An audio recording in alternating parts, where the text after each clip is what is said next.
కాశ్మీర్‌లో కాశ్మీరీలు బ్రతకడానికి వీల్లేదు. హిందువులు, బౌద్ధులు, జైనులు, సిక్కులు వీళ్ళెవరూ బ్రతకడానికి వీల్లేదు. కేవలం ముస్లిములు మాత్రమే బ్రతకాలి. అది ముస్లిముల ప్రాంతం, ముస్లిముల దేశం అంటూ పాకిస్తాన్ భావజాలంతో కాశ్మీర్‌లో రెచ్చిపోతూ గజ్వే హింద్‌కి పాల్పడతా ఒక ఉన్మాదపు వ్యవస్థ నడిపినటువంటి మహిళలు కూడా ఉన్నారు. ఆ మహిళల్లో కీలకమైనటువంటిది ఆసియా అంద్రాబి. ఈవిడ గారు తన సహచరులైనటువంటి సోఫీ పెహ్మిదా, నహీదా నస్రీన్ వీళ్ళతో కలిసి అరాచకాలు చేసింది. అనేక మంది మహిళా హిందువులు, మహిళా కాశ్మీరీల ప్రాణాలు తీసింది. ఆనాడు ఏదైతే ముఫ్తీ హయాంలో జరిగినటువంటి అరాచకాల నుండి అనేక అరాచకాలకి వీళ్ళు కీలకమైనటువంటి పాత్రదారులు.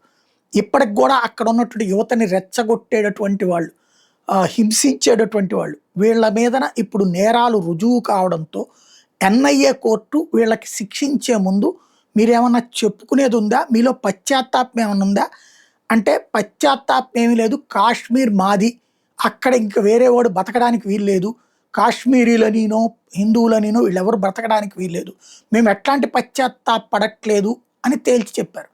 వాస్తవంగా అయితే అట్టంటి వాళ్ళని చచ్చేదాకా ఉరితీయమని ఆదేశించాలి. కానీ కోర్టు ఆంధ్రాబీకి యావజ్జీవ కారాగార శిక్ష, అట్లాగే సోఫీ పెహ్మిదా, నహీదా నస్రీన్లకి చెరో 30 ఏళ్ల పాటు జైలు శిక్ష విధించారు.